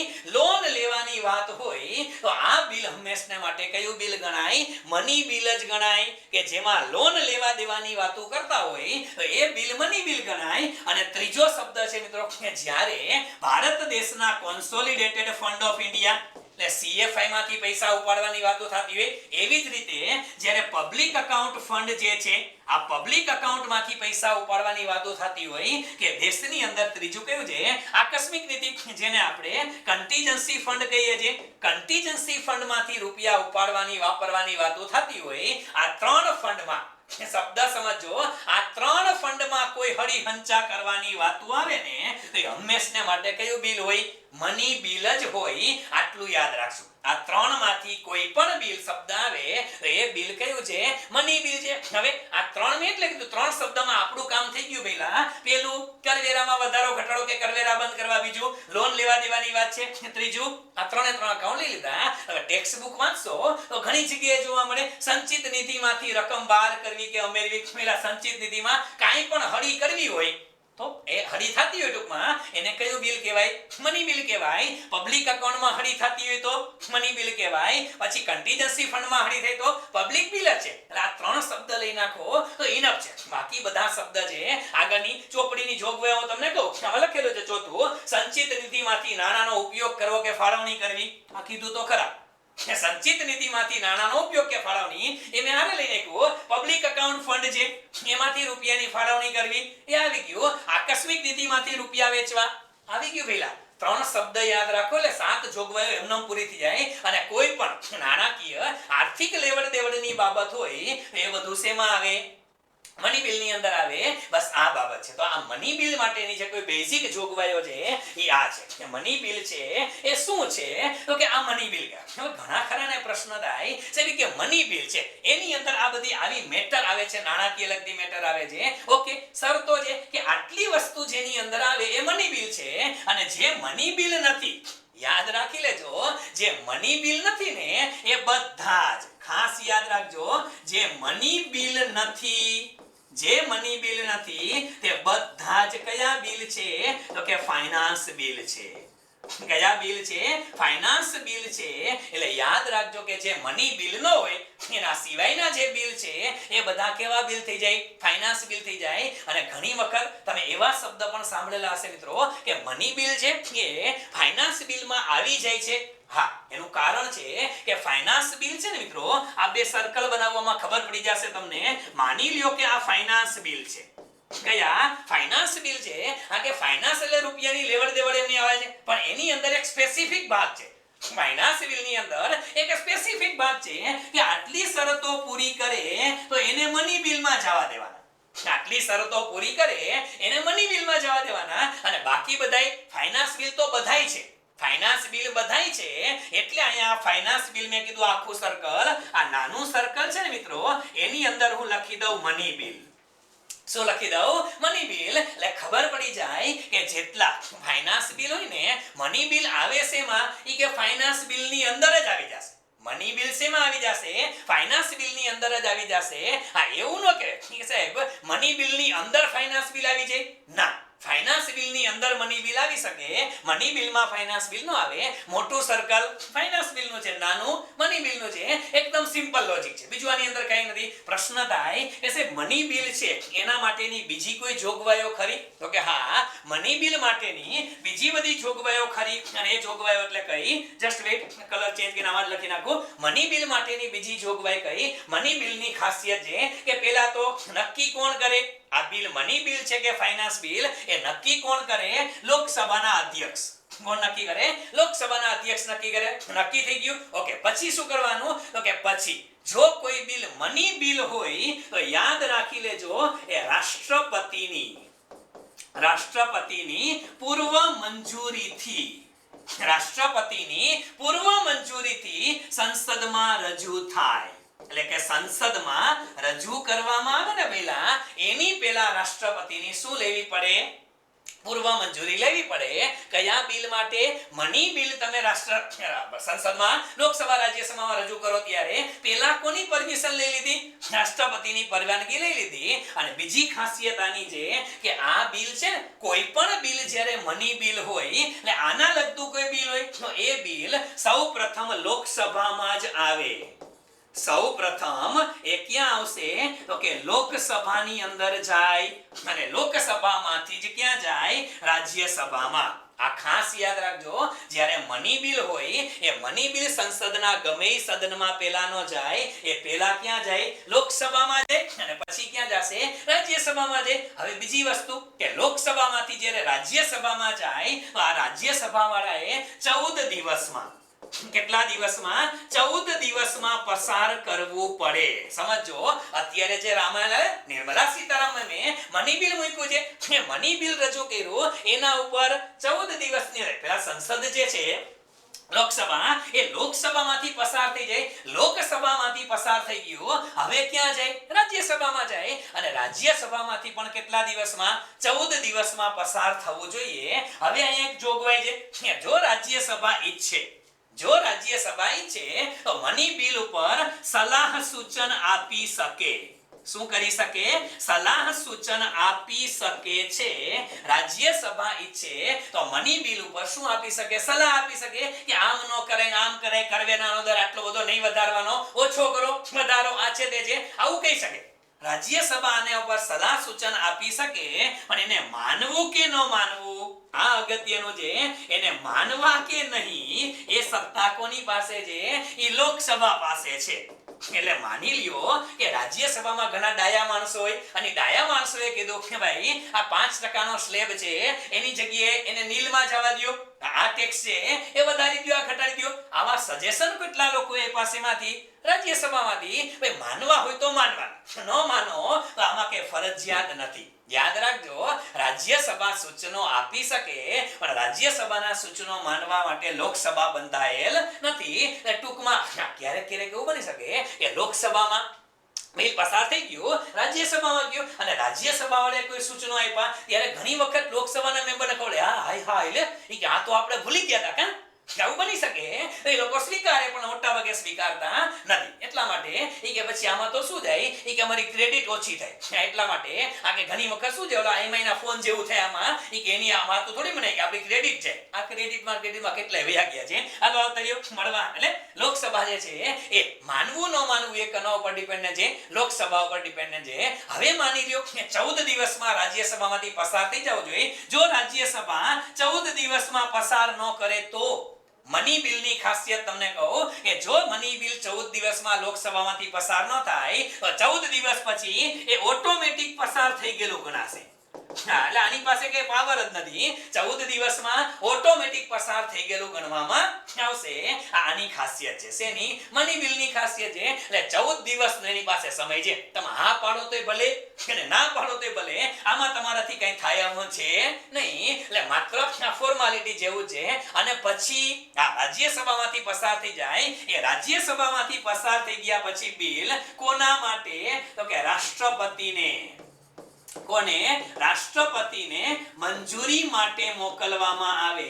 અને આ મંજૂરી જે છે એ એક પ્રકારની ફોર્માલિટી હશે. ઓ ભાઈ, શું હશે? ફોર્માલિટી હશે. શું કામ? રાષ્ટ્રપતિ આ બિલની અંદર ના પાડી શકતા નથી સાઈન કરવાની. પહેલા શું કામ ના નો પાડી શકે? અલિયા હમણાં કીધું કે રાષ્ટ્રપતિની પૂર્વ મંજૂરીથી જ રજૂ થાય છે. એટલે આ બિલને રજૂ કરવામાં આવે એની પહેલા મની બિલને રજૂ કરતા પહેલા કોની મંજૂરી લેવાય? રાષ્ટ્રપતિની. અલિયા તમારી મંજૂરીથી તો પસાર કર્યું હતું, મેં મૂક્યું હતું તમારી મંજૂરીથી. એટલે અહીંયા રાજ્યસભાનું જે આ જે બિલ છે મની બિલ, એને ક્યારે પણ પ્રેસિડેન્ટ ના નથી પાડી શકતા, અવોઇડ નથી કરી શકતા, એને સુધારા માટે નથી મોકલી શકતા, કાંઈ નહીં. એની પાસે માત્ર વિકલ્પ છે. શું કરી દેવાનું? કે ફોર્માલિટી ખાતર મોકલું, હા પાડી દઉં. માત્ર શું કરવાનું? સાઈન કરવા માટે એને મોકલવામાં આવે છે, બીજું કાંઈ નહીં. કારણ કે એની પૂર્વ મંજૂરી હતી. અને બીજી ખાસિયત છે મિત્રો કે આ જ્યારે મની બિલ હોય ને એ મની બિલ માટે કોઈ પણ પ્રકારનું જોઈન્ટ સેશન, આ યાદ રાખજો, આ પણ તમે પોલિટીની અંદર ક્યાંક ભણશો. જોઈન્ટ સેશન જે છે જેને સંયુક્ત સેશન, સંયુક્ત બેઠક કહો છો, એ જોઈન્ટ સેશન બોલાવી શકાતું નથી. મની બિલ માટે જોઈન્ટ સેશન બોલાવી શકાતું નથી. એ પણ આનો ફાયદો છે કે બિલની અંદર ડખા થાય અને પસાર ન થાય, જોઈન્ટ સેશન આવે. પણ આમાં જોઈન્ટ સેશનની સિસ્ટમ જ નથી. સિસ્ટમ ક્યાંથી આવે ભાઈ? કે રાષ્ટ્રપતિને કહીને તો રજૂ કર્યું હતું, એટલે જોઈન્ટ સેશન જેવું આવે જ નહીં. એક બે ખાસિયત છે જે અધર સ્ટેટ PCS માં પૂછાયેલી છે કે મની બિલમાં કઈ રકમ ન આવે. મની બિલમાં કઈ રકમ ન આવે, આવો શબ્દ એક વખત અધર સ્ટેટ PCS માં પૂછાણો તો એ તમે ક્યાંક ટેકાવી દો કે મની બિલમાં કઈ રકમ ન આવે તો કે દંડની રકમ હોય. સમજો, કોઈ પણ દંડની રકમ માટેનું કોઈ બિલ હોય, શેનું બિલ હોય? કે બિલ પાસ કરો, શેના માટેનું બિલ છે? કે આ બિલમાં લખેલું છે રાજકોટની અંદર માસ્ક વગર રખડતા લોકો માટે કે 1000 રૂપિયાનો દંડ ફરમાવવામાં આવે છે. દંડ માટેનું બિલ છે. આ શેનું બિલ છે? દંડ માટેનું બિલ છે. તો દંડ માટેનું બિલ મની બિલમાં ના આવે. સમજો, ટેક્સ માટેના બિલ મની બિલમાં આવે પણ દંડ માટેનું બિલ છે કે મની બિલની અંદર નો આવે. આ યાદ રાખજો. લાયસન્સનો દંડ હોય, પછી તમે RTO વાળા દંડ કરે છે, હેલ્મેટના દંડ કરે, PUC ના દંડ કરે, આ એકેય દંડ વાળા બિલ હોય. દંડની રકમ વધારવી ઘટાડવી, દંડની રકમ વધારવી ઘટાડવી આમાં નો આવે. ખાલી ટેક્સની રકમ વધઘટ હોય તો મની બિલમાં. દંડ વાળી રકમ છે એ મની બિલમાં નો આવે. યાદ રાખજો મિત્રો. બીજી રકમ છે લાયસન્સ. કોઈ પણ પ્રકારના લાયસન્સમાં ની રકમ વધારવા ઘટાડવા માટેનું કોઈ બિલ હોય. લાયસન્સ એટલે માની લો કે તમારે રિવોલ્વર લેવી છે, રિવોલ્વરના લાયસન્સ લેવા પડે, એમનો રિવોલ્વર ન મળે. કે કોઈ પણ અન્ય પ્રકારના લાયસન્સ લેવા ફરજિયાત હોય, એના માટે તમે લોકો જે ફંડ આપો છો અથવા એની કોઈ વાત કરવી હોય કે લાયસન્સ લેવા માટે આટલી ફી રાખશું, લાયસન્સ માટે આ કરશું, એ રકમના બિલ, આવા બિલ મની બિલમાં ન આવે. યાદ રાખજો, આ બધા ક્યાં વ્યા જશે?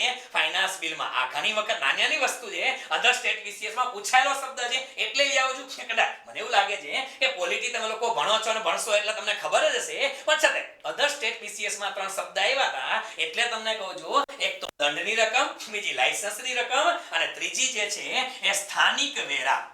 સેના માટેનું બિલ હોય?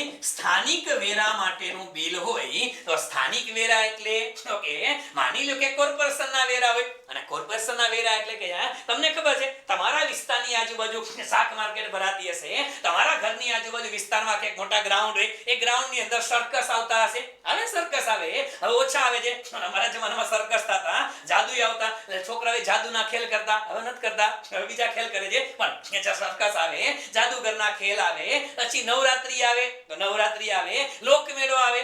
આવા સંજોગોની અંદર કોર્પોરેશનના ગ્રાઉન્ડ શું આપવામાં આવે? ભાડે આપવામાં આવે. કોર્પોરેશનના ગ્રાઉન્ડ ભાડે આપવામાં આવે. તો એના માટેના જે વેરા હોય, સ્થાનિક વેરા છે, શાક માર્કેટ માટે ભાડે આપો, લોકમેળા માટે ગ્રાઉન્ડ ભાડે આપો. આ ગ્રાઉન્ડ ભાડે આપો એના કઈ વેરાની રકમમાં વધઘટ કરવી હોય, આવા બિલ છે ને મિત્રો, એ મની બિલમાં નથી. યાદ રાખજો, પરીક્ષાની અંદર હળવેકથી મૂકી દે કે સ્થાનિક આવક વેરા, કે ભાઈ એમ તમને લખી રહે શાક માર્કેટ માટે કે મેળાની આવક માટેના કોઈ બિલ હોય, એ મની બિલમાં આવે કે ન આવે? આપણે તો શું પાપ હાથ જોગવાઈ, તમે લોકો 7 જોગવાઈ ચોપડીમાં વાંચીને બેઠા હોય. એ કે કરવેરામાં, લોનમાં આવી, મેં તો 3 લખી હતી, 3માં પતાવ્યું, તમે 7 વાંચીને ગયા હોય તો એ લાગે શું? એ કે ના, આ વેરાની રકમ છે, વેરો તો મની બિલમાં આવે ન આવે? વેરા બધાય નો આવે.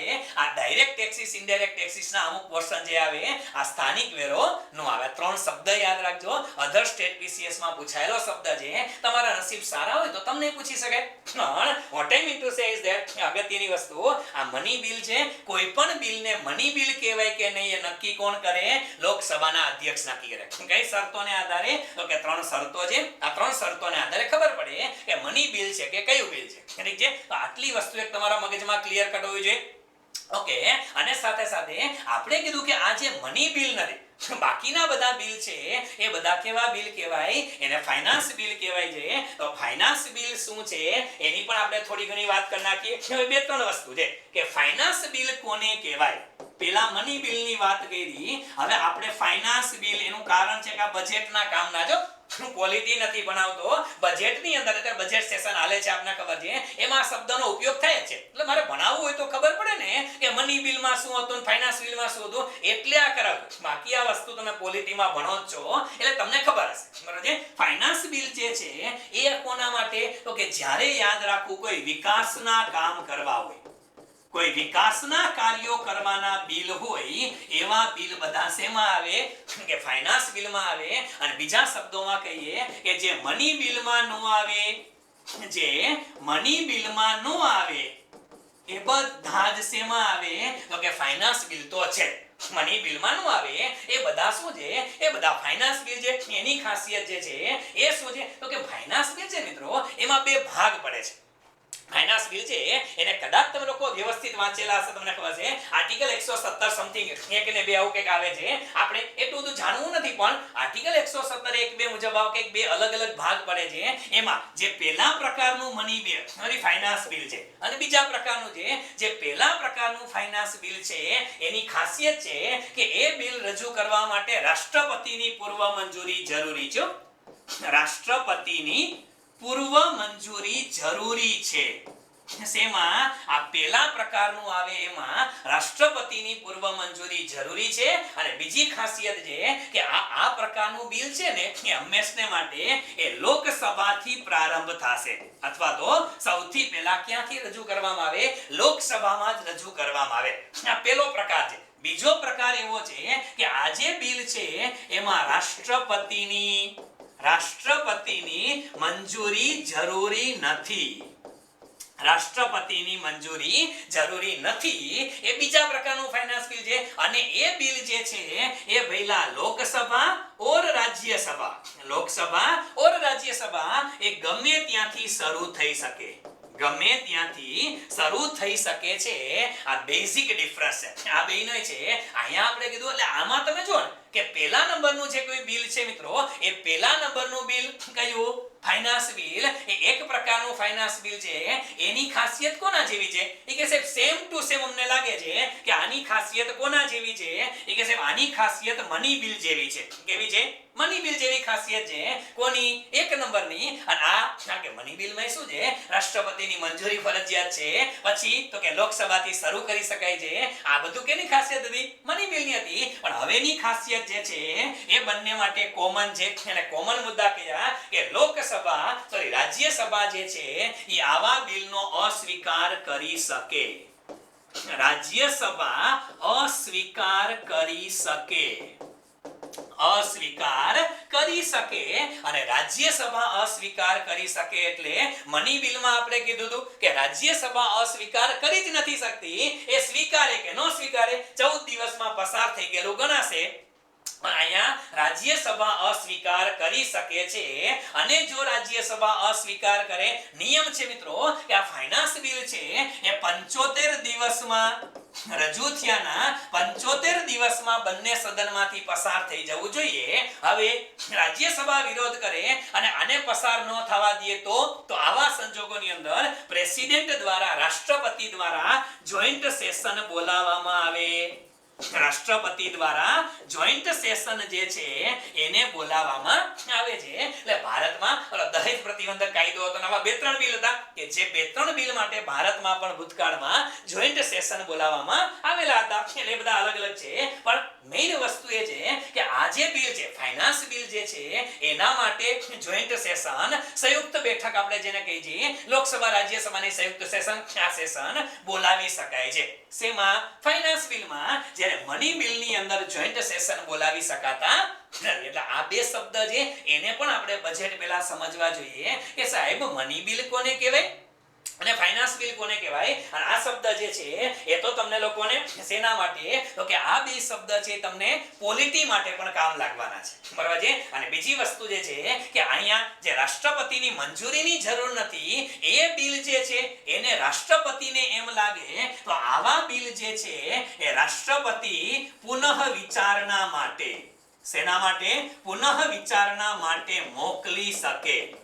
અને એક જ વસ્તુ યાદ રાખવાની કે જે બિલ છે, હવે સિમ્પલ લોજિક વિચારો, રાષ્ટ્રપતિ એટલે મંજૂરીથી કઈ બિલ આવ્યું હોય તો એને પુનઃ વિચારણાની જરૂર જ નથી, મોકલી જ ન શકે. મેં જેને મંજૂરી ન આપી હોય એને હું કહું કે પુનઃ વિચારણા કરો. હવે જે મારી મંજૂરીથી બહાર પડ્યું હોય એના માટે પુનઃ વિચારણા હોતી જ નથી ભઈલા. એટલા માટે યાદ રાખજો કે પુનઃ વિચારણા જે છે એ આમાં થઈ શકે. ત્યારે રાષ્ટ્રપતિની મંજૂરી જરૂરી નથી. એમાં મંજૂરી હોય એમાં તો પુનઃ વિચારણાની પ્રશ્ન નથી આવતો. એટલે અગત્યનું છે. અને અગત્યની વસ્તુ છે મિત્રો, ભારત દેશના બંધારણમાં આર્ટિકલ 111 મુજબ રાષ્ટ્રપતિની અનુમતિ. આ યાદ રાખજો કે જ્યાં સુધી આર્ટિકલ 111 કદાચ ન ભૂલતો હોય તો આર્ટિકલ 111 મુજબ કોઈ પણ પ્રકારના બિલ હોય, કોઈ પણ બિલ હોય, એ મની બિલ હોય, ફાઇનાન્સ બિલ હોય, એ ઓર્ડિનરી બિલ હોય, કે કોન્સ્ટિટ્યુશન એમેન્ડમેન્ટ બિલ હોય, ચારમાંથી કોઈ પણ બિલ હોય, એ બિલ ઉપર જ્યાં સુધી રાષ્ટ્રપતિ સહી ન કરે, રાષ્ટ્રપતિની સહી ન થાય ત્યાં સુધી એ બિલ છે એ કાયદો ના બને. કોઈ પણ બિલ છે એ કાયદો ત્યારે જ બને કે જ્યારે રાષ્ટ્રપતિ એના ઉપર શું કરે? સહી કરે. અને એટલા માટે બધી પ્રોસેસ પૂરી થયા પછી ભલે રાષ્ટ્રપતિની મંજૂરીથી બિલ આવે તોય ભલે, અને મંજૂરી વગર બિલ આવ્યા હોય તોય ભલે, મની બિલ હોય કે ફાઇનાન્સ બિલ હોય, ગમે એ બિલ ઉપર છેલ્લે મહોર કોણ મારે? રાષ્ટ્રપતિ મારે. અને રાષ્ટ્રપતિએ હા ના જ કહેવાનું, બીજું કઈ સવાલ જ નથી. હા પાડે કે ના પાડે, અથવા સ્થગિત કરી રાખે. હા પાડે, ના પાડે અથવા સ્થગિત કરી રાખે. હા ના પાડવાની છે. અને પોતાની મંજૂરીથી આવ્યા બિલ, એમાં તો હા પાડવા સિવાય વિકલ્પ જ નથી. બાકીના બિલ જે છે એમાં એ લોકો ના પાડી શકે, સ્થગિત કરી શકે. પણ જ્યારે રાષ્ટ્રપતિની ફાઇનલ મંજૂરી મળે ત્યાર પછી કોઈ પણ બિલ છે એ શું બની જશે? કાયદો બની જશે. તો આ વસ્તુ પણ યાદ રાખશો. બજેટ અત્યારે તમે જોતા હશો એમાં ઘણી વખત આવા શબ્દ આવશે, હજી કે મની બિલ છે, ફાઇનાન્સ બિલ છે, ચર્ચામાં જશે. આ બધા શબ્દ છે ને એ એટલા માટે ઉપયોગી છે. બરોબર છે? તો આ બાબત હતી. હવે એક બીજો અગત્યનો શબ્દ છે એ કે છે બધા બિલ જ લ્યો છો. આ સંસદના બિલ છે. આવું એક બીજો શબ્દ અમે આની અંદર ભણીએ છીએ. કઈ જગ્યાએ? એ કે છે બજેટ આવે. બજેટની અંદર એક શબ્દ આવે છે એપ્રોપ્રિએશન બિલ. યસ, આ પણ અગત્યનું છે મિત્રો. કયું બિલ છે? Appropriation bill. હવે એપ્રોપ્રિએશન બિલ એટલે શું થાય સાહેબ? એની થોડી ઘણી, કારણ કે બજેટની અંદર આવશે એપ્રોપ્રિએશન બિલ. એપ્રોપ્રિએશન બિલ છે એ આર્ટિકલ 114 છે. આને પણ એક યાદ રાખી લેશું, આર્ટિકલ 114. ઓકે, આ 114 છે. એપ્રોપ્રિએશન બિલ કોને કહેવાય? આપણે કીધું શું થાય જ્યારે બજેટનું સત્ર શરૂ થાય ત્યારે એની પહેલા છે મિત્રો સંસદની અંદર જુદા જુદા રાજ્ય દ્વારા, જુદા જુદા ડિપાર્ટમેન્ટ દ્વારા, જુદા જુદા વિભાગ, જુદા જુદા જે વિભાગો છે એ યાદ રાખશું કે સંસદની અંદર જુદા જુદા વિભાગો છે. એ વિભાગોએ પોતાની ગ્રાન્ટની માગણી કરેલી હશે. શું કરેલી હોય? પૈસાની માગણી, ગ્રાન્ટની માગણી કરેલી છે. હવે સંસદની અંદર આ રજૂ થાય બજેટ સત્રની અંદર, એની પહેલા શું હોય? બધા ક્ષેત્ર, બધા વિભાગ છે, એ બધા ડિપાર્ટમેન્ટ છે, એ ડિપાર્ટમેન્ટે પોતાના ડિપાર્ટમેન્ટ માટે ગ્રાન્ટની માગણી કરી. આ ગ્રાન્ટની માગણી આવી જાય. બીજી વસ્તુ આની અંદર આવી જશે કે આ માગણી જે છે એને ભારત દેશની જે સંચિત નિધિ, કોન્સોલિડેટેડ ફંડ, CFI લખી નાખજો, સંચિત નિધિમાંથી ચૂકવણીની બાબતો છે. આ પૈસા સંચિત નિધિ, પહેલા માગણી થાય, માગણી મંજૂર થાય અને મંજૂર થયેલી માગણીઓ સંચિત નિધિમાંથી ચૂકવવામાં આવશે. માગણીઓ જે છે એ સંચિત નિધિમાંથી ચૂકવવામાં આવશે. આવું જે બિલ રજૂ થાય શેના માટે? કે ગ્રાન્ટની માગણી છે, એ ગ્રાન્ટની માગણીને ચૂકવવા માટે મંજૂરી આપો. આ બસ માગેલી ગ્રાન્ટની માગણી એને ચૂકવવા માટેની મંજૂરી માંગવામાં આવે. એ મંજૂરી માંગવા માટેનું, આનું મંજૂરી માટેનું જે બિલ છે ને ભઈલા, એ બિલને શું કહેવાય? એ બિલને એપ્રોપ્રિએશન બિલ કહેવાય. અને જ્યાં સુધી આ એપ્રોપ્રિએશન બિલ જે છે એ સંસદમાંથી પસાર ન થઈ જાય અને એપ્રોપ્રિએશન બિલ ઉપર જ્યાં સુધી પ્રેસિડેન્ટની મહોર ન લાગે, એપ્રોપ્રિએશન બિલ ઉપર જ્યાં સુધી પ્રેસિડેન્ટની મહોર ન લાગે ત્યાં સુધી બજેટમાં ગમે એટલી વાતો કરી પણ કોઈ પણ પ્રકારનો ખર્ચ તમે કરી શકો નહીં. યાદ રાખજો, આ બજેટની અંદર વાતો કરી હશે. આપણે બજેટની અંદર કહેશું કે કયા કયા ડિપાર્ટમેન્ટે ગ્રાન્ટની માગણી કરી છે તો આપી દો અને એને ચૂકવવાની મંજૂરી આપે. એ મંજૂરી પાછી કોણ આપે? એ સંસદ આપે. અને એ સંસદ માટે યાદ રાખજો કે અહીંયા પણ એપ્રોપ્રિએશન બિલ છે એ પણ લોકસભાની અંદર, રાજ્યસભાની અંદર જાય. પણ મેઇન છે કે લોકસભાના અધ્યક્ષ છે ને એ એપ્રોપ્રિએશન બિલ હોય. એપ્રોપ્રિએશન બિલ છે એની એક ખાસ યાદ રાખજો કે એપ્રોપ્રિએશન બિલ છે એ રાજ્યસભાને ભલામણ માટે મોકલે. કોણ? લોકસભાના અધ્યક્ષ મોકલે. હવે આ લોકસભાના અધ્યક્ષ છે એ રાજ્યસભા પાસે બિલ મોકલે. કયું? એપ્રોપ્રિએશન બિલ મોકલે. પણ એપ્રોપ્રિએશન બિલની ઉપર એક પ્રમાણપત્ર લખીને આપે છે, નું મની બિલનું પ્રમાણપત્ર. આ પરીક્ષાની અંદર પૂછી શકે એવો મુદ્દો છે કે આ બિલ છે એ મની બિલનું પ્રમાણપત્ર એમાં જોડી દે. અને મની બિલનું પ્રમાણપત્ર હોય તો પૂરું થઈ ગયું. 14 દિવસની અંદર રાજ્યસભા સ્વીકારે કે ન સ્વીકારે એ પસાર થઈ ગયેલું ગણાશે. અને પછી રાષ્ટ્રપતિ મહોર મારી દે. અને રાષ્ટ્રપતિ જ્યારે મહોર મારે ત્યાર પછી જ્યાં સુધી રાષ્ટ્રપતિ મહોર નો મારે ત્યાં સુધી આમાંથી ખર્ચા થઈ શકે નહીં. તમે સંસદની અંદર પસાર તો કર્યું, ગ્રાન્ટ તો મળી ગઈ, ગ્રાન્ટ મળે છે, પૈસા વાપરવાની છૂટ આપી દીધી, પણ વાપરી ક્યારે શકો? વાપરી ત્યારે જ શકો કે જ્યારે એપ્રોપ્રિએશન બિલ જે છે એ લોકસભા, રાજ્યસભા બંનેમાંથી પસાર થઈ જાય અને પછી તમને એમાંથી પૈસા વાપરવાની છૂટ મળે. શેના પૈસા? આ બજેટના પૈસા છે. કોઈ પણ ડિપાર્ટમેન્ટને બજેટના પૈસા વાપરવાની છૂટ ક્યારે મળે? એપ્રોપ્રિએશન બિલ મંજૂર થાય ત્યારે. હવે ડખો થાય. શેનો ડખો થાય એ પણ તમને લોકોને કહો મિત્રો કે ડખો શું થાય? માની લ્યો કે એપ્રોપ્રિએશન બિલ છે એ હવે રજૂ થશે, બજેટ સત્રમાં રજૂ થાય. બજેટ સત્રમાં રજૂ થાય. હવે બિલ રજૂ થાય ત્યારે એ કે ભાઈ ફેબ્રુઆરી મહિનામાં. સમજો ક્યારે રજૂ થયું? ફેબ્રુઆરી મહિનામાં. હવે આપણે લોકોએ ફેબ્રુઆરી મહિનામાં અને માર્ચ મહિનામાં આના ઉપર માથાકૂટ કરી, ડિબેટ કરી અને મંજૂર થયું. ફેબ્રુઆરીમાં બિલ મંજૂર થઈ ગયું અને એના પૈસા વાપરી ક્યારે શકો? એ કે એપ્રિલ થયો ભઈલા. ત્યારે એપ્રિલ થી, અને ઘણી વખત એવું થાય પહેલાના જમાનામાં શું હતું આપને ખબર કે બજેટ છે એ બજેટ મિત્રો હવે આવે. હવે બજેટ આવે છે એ 1 ફેબ્રુઆરી આવે છે. પહેલા તો બજેટ 28 ફેબ્રુઆરી આવતું, ફેબ્રુઆરીના છેલ્લા દિવસે આવતું. હવે છેલ્લા દિવસે આવે તો માર્ચ મહિનામાં અને એપ્રિલ મહિનામાં વાતું આલે. માર્ચ એપ્રિલમાં 2-3 મહિના તો પાસ થતા લાગી જાય. જ્યાં સુધી આ બિલ પાસ ન થાય ત્યાં સુધી શું કરવું? જ્યાં સુધી બિલ પાસ ન થાય ત્યાં સુધી પૈસા વાપરવા હોય તો શું કરવાનું પહેલા? તો યાદ રાખજો, જ્યાં સુધી એપ્રોપ્રિએશન બિલ પસાર ન થાય, એપ્રોપ્રિએશન બિલ આ પસાર ન થાય ત્યાં સુધી સંસદે પૈસા વાપરવા ડિપાર્ટમેન્ટે. તો યાદ રાખજો કે એપ્રોપ્રિએશન બિલ પાસ ન થાય ત્યાં સુધી પૈસા વાપરવા માટે અમુક સ્પેશિયલ રકમ મળે. યાદ રાખજો, જ્યાં સુધી એપ્રોપ્રિએશન બિલ પાસ ન થાય ત્યાં સુધી પૈસા તો વાપરવા પડશે. એટલે 2 મહિના શું કરવાનું? ખિસ્સા ખાલી રાખવાના ને. એ 2 મહિના સુધી તમને જે વધારાના પૈસા વાપરવા માટેની છૂટ આપવામાં આવે ને, એ 2 મહિના પૂરતી પૈસા વાપરવાની છૂટ. ક્યાં 2 મહિના સુધી? એટલે કેટલો સમય? એપ્રોપ્રિએશન બિલ પસાર ન થાય ત્યાં સુધી ખર્ચા તો ચાલુ રહેવાના. ત્યારે એમ કહે કે એપ્રોપ્રિએશન બિલ પાસ નથી, પગાર નહીં મળે, હાલે કઈ નો હાલે, દેવો પડે પગાર. તો એવા સંજોગોની અંદર એ સમયના પગાર ચૂકવવા માટે, ખર્ચા ચૂકવવા માટે જે છૂટ આપવામાં આવે છે એ છૂટને શું કહેવામાં આવે છે? વોટ ઓન અકાઉન્ટ કહે છે. શું કહે છે? Vote on account. આ યાદ રાખજો, શું કહે છે એને? Vote on account. આર્ટિકલ 116 છે. કોણ છે આ? આર્ટિકલ 116 મુજબ વોટ ઓન અકાઉન્ટ કોને કહેવાય? પહેલા વોટ ઓન અકાઉન્ટ એટલે શું?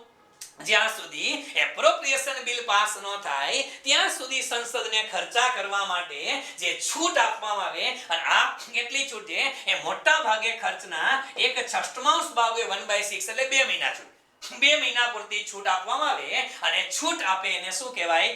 વોટ ઓન અકાઉન્ટ છે. પરીક્ષાની અંદર યુપીએસસી સવાલ પૂછેલો છે કે વોટ ઓન અકાઉન્ટ ના રૂપિયા શું છે, અને એને શબ્દ ઇન્ટ્રીમ બજેટ વિશે પૂછ્યો હતો. પણ વોટ ઓન અકાઉન્ટ અને ઇન્ટ્રીમ બજેટ જે છે એમાં વોટ ઓન અકાઉન્ટ તો શું છે? પૈસા વાપરવા માટેની છૂટ આપે છે, એ વોટ ઓન અકાઉન્ટ છે. તો એને પણ આપણે યાદ રાખી લેશું. એક આવું વોટ ઓન અકાઉન્ટ જે છે એની સાથે એક શબ્દ છે વોટ ઓન ક્રેડિટ. આ શબ્દ પણ ક્યાંક હશે તમારી પાસે?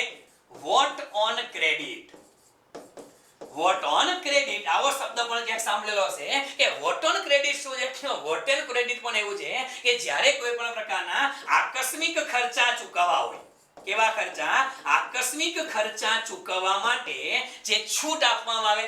કે હજી બજેટની અંદર મંજૂર તો થયું નથી, એપ્રોપ્રિએશન બિલ મંજૂર નથી. જેમ વોટ ઓન અકાઉન્ટ છે એ રેગ્યુલર ખર્ચ માટે, વોટ ઓન અકાઉન્ટ છે એ રેગ્યુલર ખર્ચ માટે છે, પણ વોટ ઓન ક્રેડિટ છે, આ વોટ ઓન ક્રેડિટ છે ને મિત્રો, એને એ સેના માટે છે તો કે આકસ્મિક ખર્ચ ચૂકવવા માટે તમને લોકોને છૂટ આપવામાં આવે, એ વોટ ઓન ક્રેડિટ છે. એટલે ઘણી વખત આ વોટ ઓન ક્રેડિટ છે ને મિત્રો, એને બ્લેન્ક ચેક કહેવામાં આવે છે. શું કહે છે? બ્લેન્ક ચેક છે. કેવો ચેક છે?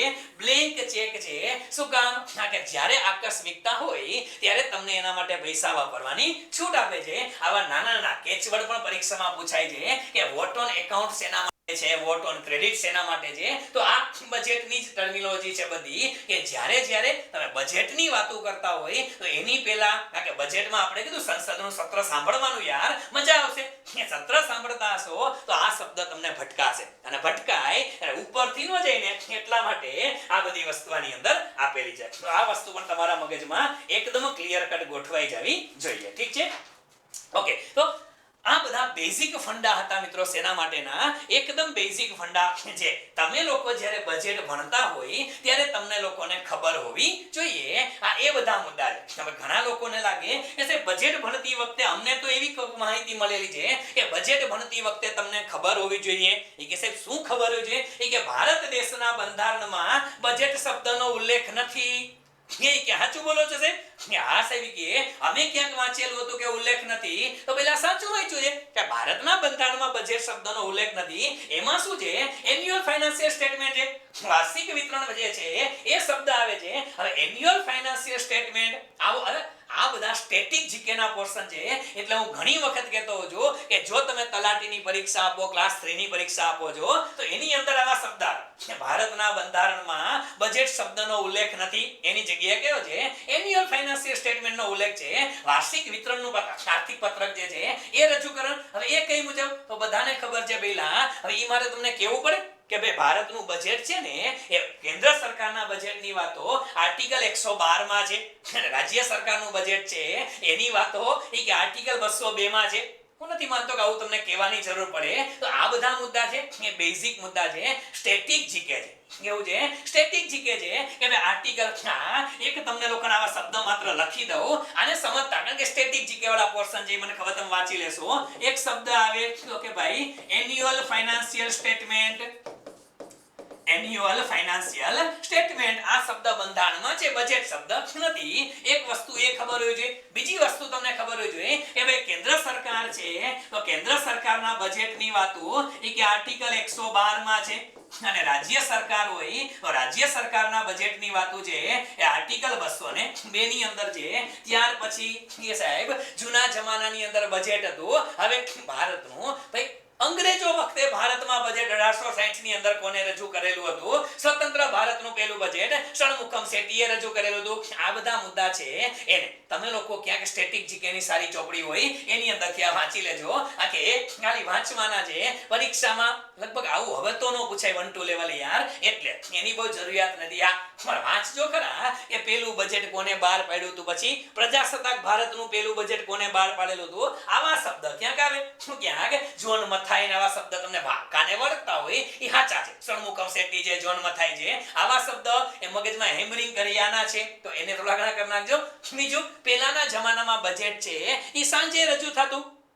પેલા બજેટ છે એ સાંજે 5 વાગે રજૂ થતો. શું કામ? યાર અંગ્રેજોની સિસ્ટમ હતી અંગ્રેજો વખતે કે સાંજે 5 વાગે એટલે એટલા માટે કે અહીંયા સાંજના 5 લાગે ત્યારે ઇંગ્લેન્ડમાં, કારણ કે અંગ્રેજોનું શાસન હતું ઇંગ્લેન્ડની અંદર, ત્યારે સવાર બપોર થતી હતી, એટલે અહીંયા 5 વાગે ત્યારે અહીંયા બપોર થાય. કે આપણે આગળ છીએ, ખબર છે ને, આપણે આગળ છીએ. હવે અહીંયા 5 વાગે ત્યારે અહીંયા બપોર થતી હતી, એટલે અહીંયા એ લોકો બપોરે નવરા થાય ને પછી બજેટ સાંભળે.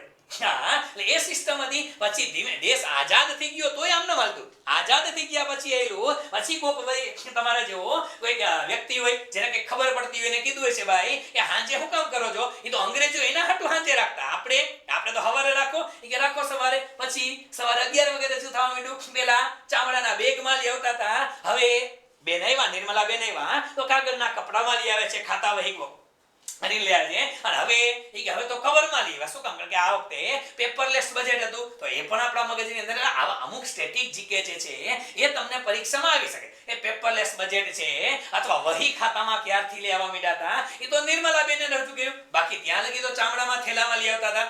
આ વસ્તુ છે. બીજું, જૂના જમાનાની અંદર રેલવેનું બજેટ પહેલા અલગ થયું, વળી પાછું ભેગું થયું, વળી પાછું અલગ થયું, વળી પાછું ભેગું થઈ ગયું. અત્યારે ખબર છે કે રેલ બજેટ અને યુનિયન બજેટ બંને ભેગા આવે છે.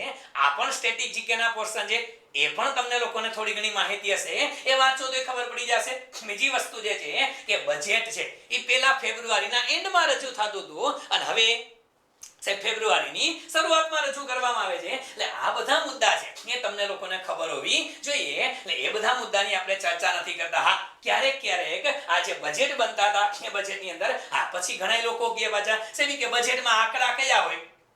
3 વર્ષના આંકડા હોય. બટ ઓબ્વિયસ યાર 3 વર્ષના કઈ રીતે હોય? આપને ખબર છે આવતું વર્ષ છે, એ આવતું વર્ષ છે ને, એ આવતું વર્ષ એટલે કયું? 2021-22. હવે આવતા વર્ષના કેવા આંકડા હોય? એના અંદાજિત આંકડા હોય. પેલા કેવા હોય? અંદાજિત આંકડા હોય. પછી બીજા કયા આંકડા હોય? તો ચાલુ વર્ષના.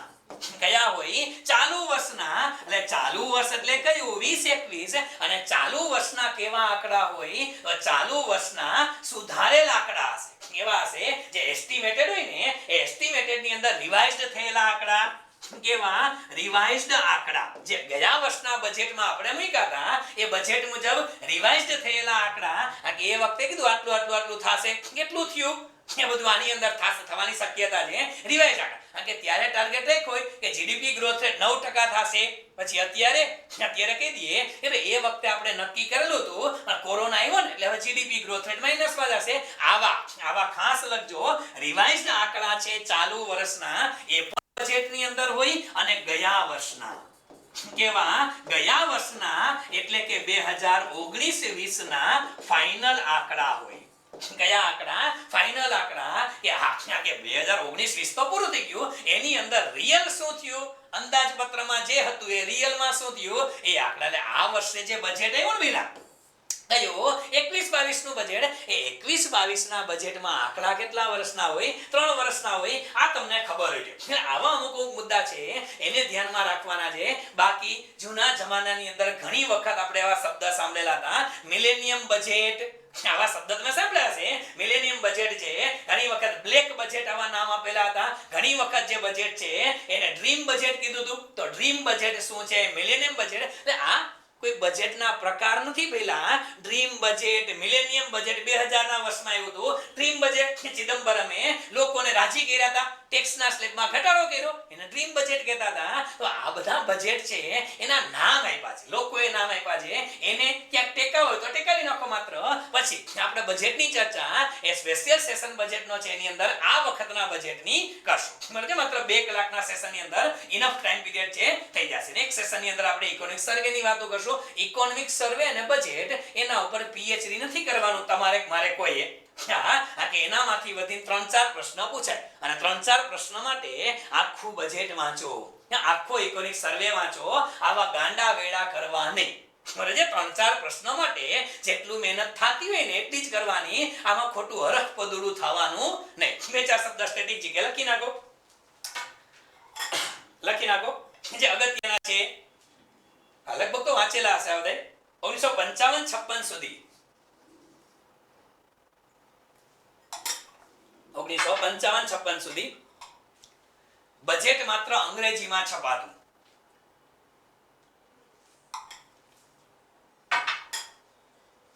ત્યારબાદ અંગ્રેજી હિન્દી બંનેમાં છપાય છે. ત્યારબાદથી અંગ્રેજી હિન્દી બંનેમાં છપાય છે. ત્યાર પછી લખો નેક્સ્ટ 1973-74 ના બજેટને. કદાચ આ બુકમાં અમુક બુક મેં વાંચી એમાં નથી એટલે લખાવી દઉં. ઓલું તો બધું છે બુકમાં. 73-74 ના બજેટને બ્લેક બજેટ કહે છે. કેવું? Black budget. હા, કે રાજકીય ઉથલપાથલ જાજી હતી. 1971 નું યુદ્ધ હતું, પરિસ્થિતિ ગંભીર હતી એટલે બ્લેક બજેટ નામ આપ્યું હતું. 1991 નેક્સ્ટ 1991 ના બજેટને 1991 ના બજેટને ધ એપિકલ બજેટ કહે છે.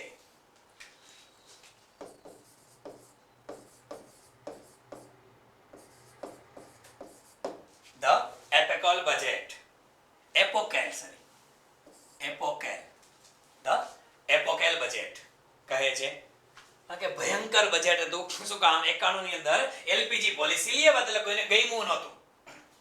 ત્યાર પછી 1997-98 ના બજેટને 1997-98 ના બજેટને ડ્રીમ બજેટ કહે છે. ડ્રીમ બજેટ કહે છે. અને વર્ષ 2000 ના બજેટને નેક્સ્ટ વર્ષ 2000 ના બજેટને મિલેનિયમ બજેટ, મિલેનિયમ બજેટ કહે છે.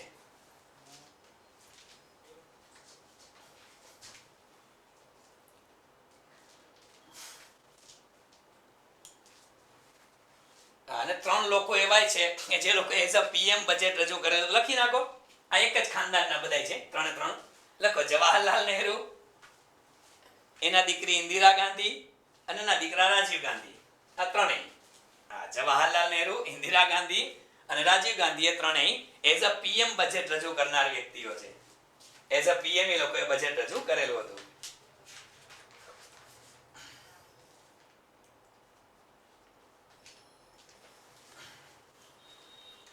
બરાબર. હવે એવું ન પૂછે કે સૌથી વધુ વખત મોરારજી દેસાઈએ બજેટ રજૂ કર્યું હતું, કા છે તે છે. એવા શબ્દ ન લખો કે વાંચવાના. બરાબર. તો અત્યારે આપણે આજે જ બેઝિક વસ્તુ છે, બજેટ માટે જે ઉપયોગી વસ્તુ છે એને આપણે અહીંયા સુધી રાખીએ છીએ. અને હવે આપણે લોકો 1-2 કલાકનો સેશન જે છે એ YouTube પર બજેટના સેશનની અંદર મળશું. આવતીકાલે આપણે જે ચર્ચા કરશું મિત્રો, એ ચર્ચા આપણે થોડી ઘણી જીએસટી ની કરશું. કારણ કે ટેક્સેશનની વાતો કરી, ડાયરેક્ટ ટેક્સની વાતો કરી નાખી છે, પણ ઇનડાયરેક્ટ ટેક્સ માટે આપણે જીએસટી તો લેવો પડે. જીએસટી ના જે બેઝિક ફંડા છે, કારણ કે જીએસટી ઉપર એ વસ્તુ યાદ કરું, તમને જીએસટી ઉપર તમારે પીએચડી નથી કરવાનું. જે જીએસટી ના બેઝિક ફંડા છે, જે ભારત દેશના સામાન્ય નાગરિકને ખબર હોવી જોઈએ, એવા ફંડાની ચર્ચા કરશું, જેથી કરીને પરીક્ષાના સવાલ જે છે એ પણ તમે લોકો વ્યવસ્થિત ક્લિયર કરી શકો. એટલે આવતીકાલનું સેશન જે છે આપણે જીએસટી ઉપર જઈ અને પછી આ જાહેર વિધિ વ્યવસ્થાને પૂર્ણ જાહેર કરશું અને પછી આપણે એકાદ સેશનમાં ગુજરાતનું અર્થતંત્ર અને ઇન્ફ્રાસ્ટ્રક્ચરની વાતો કરી અને બાકી કરંટ ઉપર બજાશું. બરાબર છે? ચાલો, ટુ ઓલ ઓફ યુ, બધા લોકોને હેવ અ નાઇસ ડે. અને સાથે સાથે મિત્રો, જય ભારત, જય હિન્દ, જય જય ગરવી ગુજરાત, જય જય ગરવી Gujarat. Thank you very much friends.